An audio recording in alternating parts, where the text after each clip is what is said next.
Okay guys, meet Oscar. Now, Oscar is an awesome little Yorkie poo, but why he's here is because he's kind of mean to his groomer. And y'all have heard me say this before, but dog grooming is the toughest, most thankless job in the whole dog industry. And so what I'd like to do is kind of give you a couple of tips on how to make your dog groomer's life easier. Okay, first thing, I know that you have to schedule your grooming appointments like when you can get them. But if at all possible, guys, don't take your dog full of energy to your groomer. Take him for a nice long walk and, run the edge off of him. So we're going to practice combing this dog here, brushing him, something. So what I'm going to do first is we're going to go do some exploring. And I'm going to walk the whole perimeter of my yard.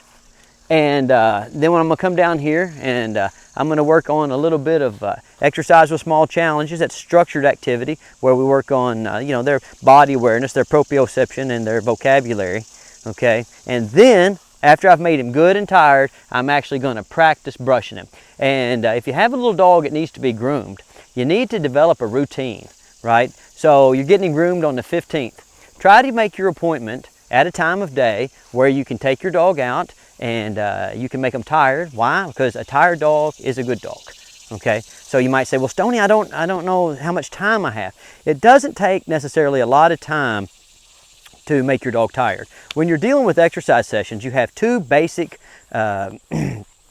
areas that you can address. You can address the duration of the exercise session or the intensity of the exercise session, right? So if you don't have much time, then just increase the intensity. Like right now, we're just walking around the perimeter of my yard. A simple way to increase the intensity level of this activity is to practice some fast recalls. Like, so Oscar will be doing whatever and I'll run backwards. Oscar, come on, buddy. Good boy.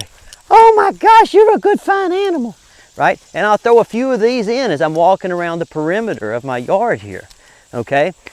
And you might say, well, Stonnie, how do you know that's going to work? Well, A, I do it all the time, but if you don't believe it'll work, go outside in front of your house right now and just look down the street and ask yourself, how far could you walk without getting out of breath?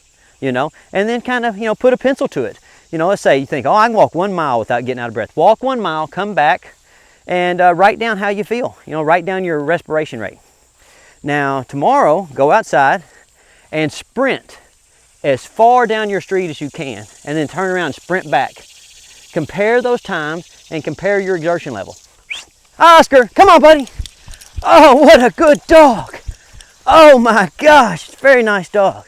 And I can guarantee you that the exertion level related to sprinting is way different than the exertion level related to walking.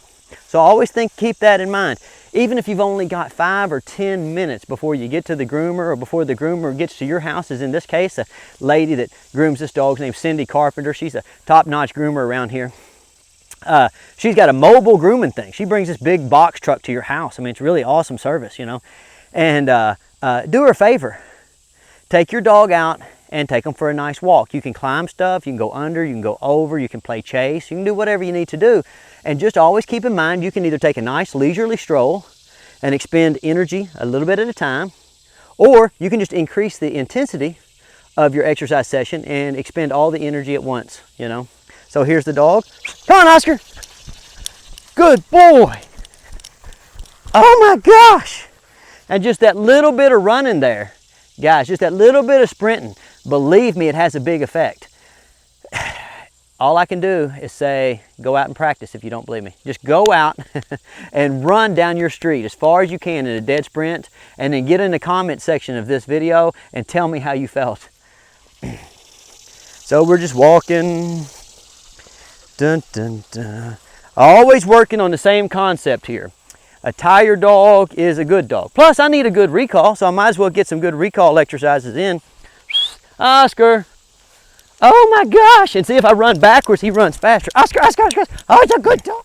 Okay, as we get back up here closer to my small challenges course. Oscar, come here. I'm going to put Oscar back on the leash. Oh, very nice. Give him a high value treat for being such a good fella. Oh my gosh, you're a good dog. Hello, Ember, you're a good dog. And we're going to go up here. And I'm going to finish off my exercise session with a little bit of cued behavior work. Practice on his basic vocabulary and kind of remind him, look, guys, you have to work with a person. You have to try your best to listen to, you know, what the person is trying to explain to you that is needed in this particular situation. You know, so we go up here and we walk. So we had some free form exercise. We practiced some recall, made sure the dog had a chance to eliminate. Now we're going to work on Oscar's ability to work in conjunction with the person and follow direction. Easy. Wait. We're going to practice our emotional matching. In other words, practice, you know, being calm when your handler's calm, right? Because that's very important. If he's with the groomer and the groomer's got a nice calm demeanor, I want him to be able to take his lead from the person in charge. And for these little, like Yorkie poos, they're real active. And the dogs that are real good at active stuff, whoa, easy, dude. They're not very good at the passive stuff, right? So the better your dog is at getting out and moving, jumping, fetching, chasing, right? Generally, the harder time they're going to have with the being still, especially being still when somebody's pulling their hair, you know? Because, I mean, that's basically what ends up happening. Oh, go on, Ember. Really? So that's basically what happens when you're getting groomed, right? You know, dog gets out, he gets some mats in his hair, and the groomer gets stuck with the job of pulling these mats out of the dog's hair. And even the most well-meaning groomer in the world, guys, still, it's just tough. You know, dogs are like little children. They love getting dirty, and they don't really like getting cleaned up too much, you know? So right before I put the dog in the grooming truck, I go out and I exercise the dog, make sure the dog eliminates, practice coming, good. And then practice my general obedience. Good, just to get the dog, oh good boy, in the right mindset. And that mindset being that he needs to work in conjunction with his handler. And in the case of the groomer's going to be the dog's handler for the next hour, you know. So I want him tired and I want him in the mindset that he needs to be compliant. Wait. Very nice. Oh my gosh, very good dog. Hup, hup, hup, hup, hup. Very important to set the proper emotional tone. Good dog. See that tongue's hanging out there? Okay. Oh, let me get him up here where you can see better. Very nice, Oscar. Very nice. Now, let me wait there. Now, you can see his tongue. That fatigue meter, that tongue, lets me know that I can probably come over here and do a mock grooming session with him and have pretty good results, you know. And I'm not just using this strategy on the day my groomer comes to groom the dog. I'm going to be using this strategy all the time to get the dog in the habit of being good, right? So this is not a once a month routine with a young dog for me. All these little dogs that come out here and stay with me, oh, we practice grooming them every single day. Come on, Oscar. Come here, little man. Where are you going? Oh. So, like, you know how I like to get the dogs up here on the, oh, come on, Oscar, on the elevated surface. Come on, up, up, up, up, up. And do a cursory physical examination, right? So that they're good at the vet.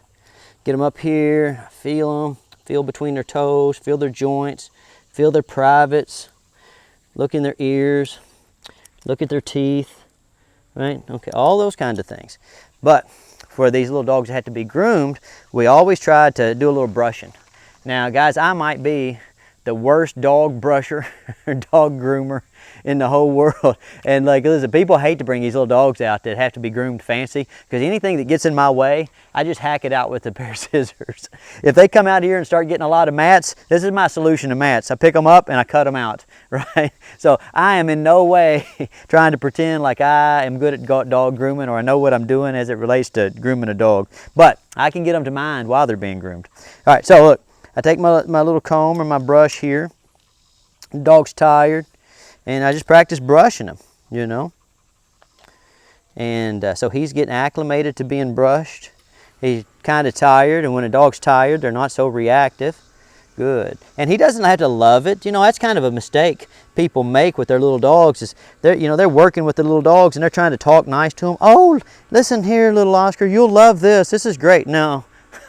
They're like little kids, you know. You're not going to convince them that they're all dirty and stinky and being how they want to be, and it's a good idea to get taken and thrown in the bathtub and blown dry and their hair cut off. You're just not going to convince them of that when they're young, okay? So what our best hope is just to try to make them, relatively indifferent towards the process. And then as they get older, then they'll start liking it more. And like I said, you don't have to think about dogs to understand this. Think about little kids. Like once you get old, you love getting in the shower. You love getting in the sauna. You love like having somebody cut your hair, right? I mean, people get real excited. Oh, today's my hair did day, Okay, that's great. But you don't see 5-year-olds getting excited about getting their hair cut. You don't see 5-year-olds get excited about washing off after they've been out playing in the woods or playing football, So don't expect a young dog to get excited about going to the groomer, You're just trying to work your way through it. Now, look, I have a little bit of dog crack in my pocket, so, I can give that dog crack to Oscar and just to kind of let him know, hey, listen, if I don't fight with the leash, then I get a little dog crack, so that's pretty good. But minus this fatiguing session that I just did, Oscar would be like, what are you talking about? I don't care about the dog crack enough to sit up there and be good. And that's okay. If he starts giving me a hard time right here, you know what I'll do? Is I'll just get down and I'll walk him around the yard again, And if I do this every day with these kind of dogs that need to be groomed, then the once a month that they have to go to the groomer, then I get excellent service at the groomer, which is really the key, guys. You want to do the right thing. You want your dog to have a decent time at the groomer. You want to get good service, and you want the groomer who has a hard job to, have an easy day. You never want to add labor to somebody's day if you can take labor away just by being a responsible human being, If you have a little dog like this, don't encourage your little dog to be needy, Don't encourage your little dog to be self-centered. It's just not fair, like teachers, it's just like teachers and children. You should send your children to the teacher prepared to sit in the chair and pay attention. It's not fair to externalize your lack of parenting onto the teacher. It's not fair to externalize your lack of proactive training onto your groomer. And I know a lot of people do it, but it is not fair. And your groomer won't say anything about it, okay? Because grooming, it's a hard job, and they don't make a ton of money. So whatever you pay them, never think you're paying your groomer enough, because you're not. Because you can't even pay me to do it. I just won't do it, It's that hard. That's how hard it is. Nobody's ever happy, right? But don't be externalizing your lack of proactive dog training onto your groomer, okay? Be nice. Make your dog mind. Practice this, and everybody will be better off. The dog will be better off. The groomer will be better off. Oh my gosh. Your vet will be better off. Your vet tech will be better off. Anybody that comes and watches your dog at your house will be better off, And you'll be better off. Let's say you're at the park and your dog gets in a briar patch or something, gets in a little stickum patch, and you have to pull the little stickums off of him. You want him to sit there and be still. You don't want him to give you a hard time. Very nice. Very nice. All right. Okay, now here's the last little tip. You see, as I start to kind of get done here, and I put my little comb down, Oscar starts to think he's just going to, when my comb goes down, he gets off of here. No.